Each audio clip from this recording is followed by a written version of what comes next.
Yo, yo, yo, what is up, everybody? Chris here from Fake Sports News or Axis Row, whatever floats your flipping boat. And like a wise man in the NFL once said, you know why I'm here. So without further ado, ladies and gents, let's get right back into a preview of what's to come this upcoming week and my pick'ems. I'm sorry, a preview of what happened last week in my pick'ems, rather. So on Friday, we of course kicked things off with the Vegas Legion taking on the Seattle Surge. You guys know I was expecting this to be a 3-1 in favor of the Legion. I figured the Surge would probably take S&D. I believe they did. And it was a great showing from the Legion. Surge, worst team in the league right now in most people's eyes, along with LAG. So not a lot to take away from for those guys.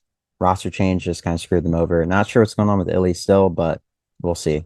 LA Thieves took on the LA Guerillas. You guys know I thought the Battle of LA would go in favor of the Thieves this time, even though for some reason over the years the Guerillas have like always beaten these guys. But I think this Dan Ghosty team, even though he's putting up some Herculean efforts in some of these series, for not, I think Dan's been playing really well, and that's been making the difference. So 3-1 was a very fair shout for the LA Thieves, who it can be said leave a lot to be desired in some HPs and S&Ds as well. In our next matchup, our first matchup Saturday, we had the Vegas Legion taking on the Carolina Royal Ravens. You guys know I always hate to see old man Clay get put out of his misery like this in 3-0 fashion. And yeah, it was put out of his misery pretty quick. Vegas made light work of this. They looked dominant and not a lot to take away from Carolina's side other than figure out what went wrong, excuse me. In our next series, we had the Blow It Up Bowl. Miami Heretics, our Major 2 hosts, taking on the Minnesota Rokkr. But who was the true burger in the bowl? Excuse me. It actually ended up being the Rokkr. They got 3-0'd, and they did not look like they had a shadow of an inkling of what to do in that series. Miami just spanked them, and they really reasserted themselves as a top-tier team going into their major. So couldn't ask for anything better for them. In our next series, we, of course, had the LA Thieves taking on the Toronto Ultra. And honestly, this was a pretty interesting one. Ultra did get pushed a little bit by Thieves here. I thought it would be a DoorDash, but it wasn't. It went 3-1 in favor of the Toronto Ultra. I believe Thieves took map one. Was it Rio Heartpoint? I think they took. I think it was map one. But anyways, yeah, Thieves looked great. Even though Toronto came up with the victory, it was close. LA Guerillas taking on Atlanta Faze. Obviously, you guys know Faze, they lost 3-2. So this was weird. They were trolling with the vetoes or something, and then BZ had a stinker. That's what it is.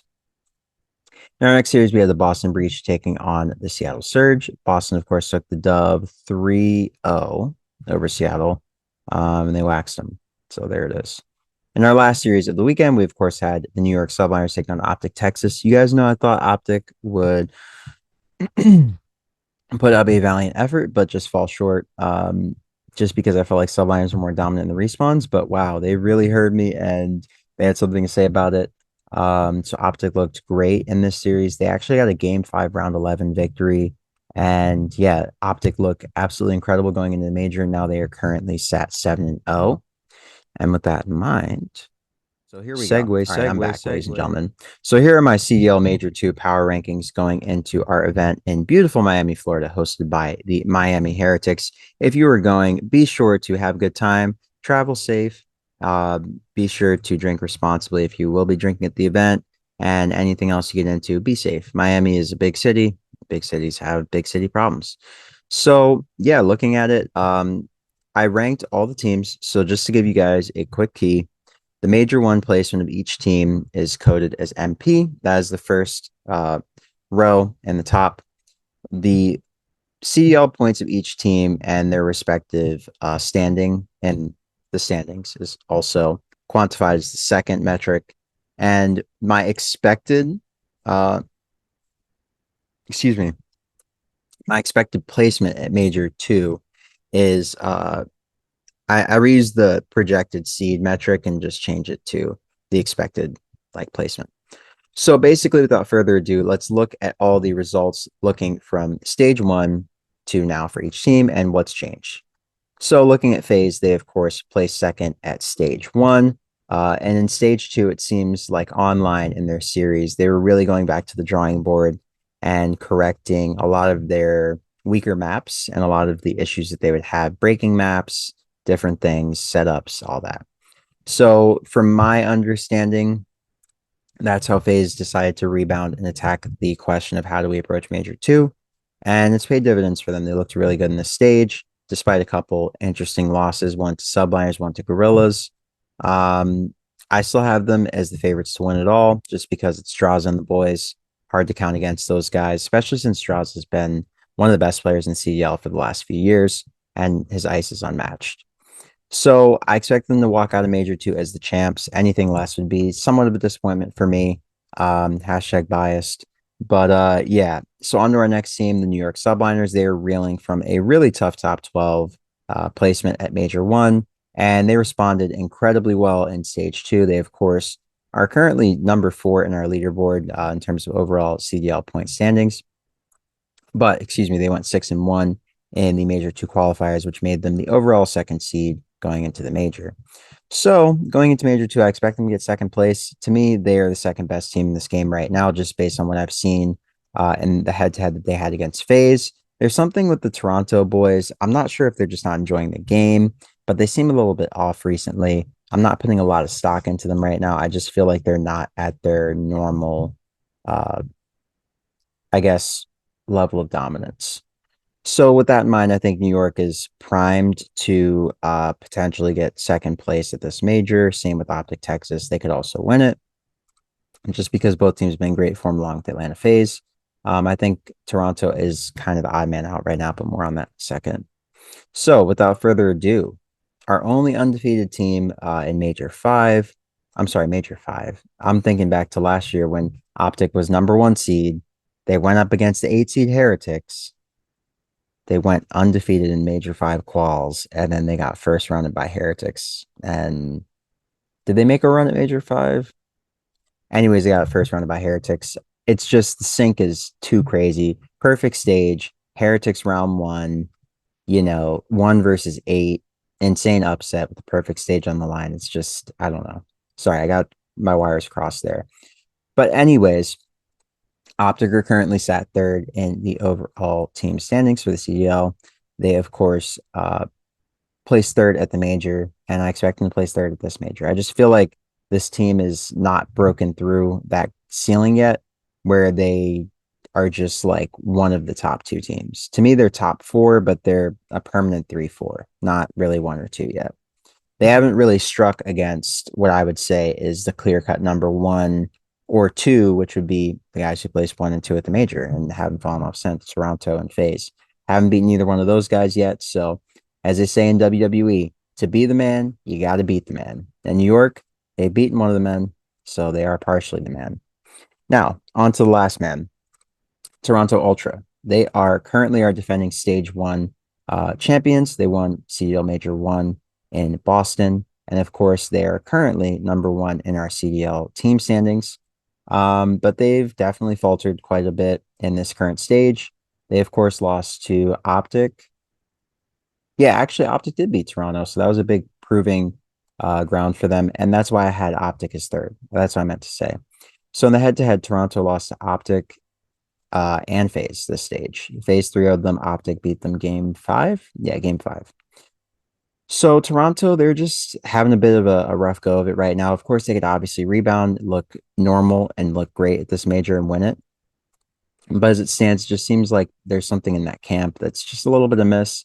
They've been complaining about the game. Scrap's been a little bit upset lately, more than usual. And I'm not sure what's going on, but it seems like something's a bit amiss, like I said. Now, you guys know I am a Vegas Legion fan, so this is absolutely one of the best tournaments for me in the history of the CDL. I've never had Legion going into a tournament this strong and this heavily favored to do well. So I'm really excited about that. Obviously, they placed 7th through 8th at the first major. So on land, they had some decent success, and albeit with a different team with Standy instead of Geo. This team's only gotten better since adding Geo. They are primed to be the dark horse this tournament and maybe win it all. If Vegas won it all, oh my God, I would cry. But let me not get ahead of myself. They're ahead of myself, excuse me. They are currently still sat at 8th in the CDL point standings. First time Vegas is set to qualify for champs going into Major 2, which is crazy. Looking good, and I expect them to get top five major too. No signs why they shouldn't.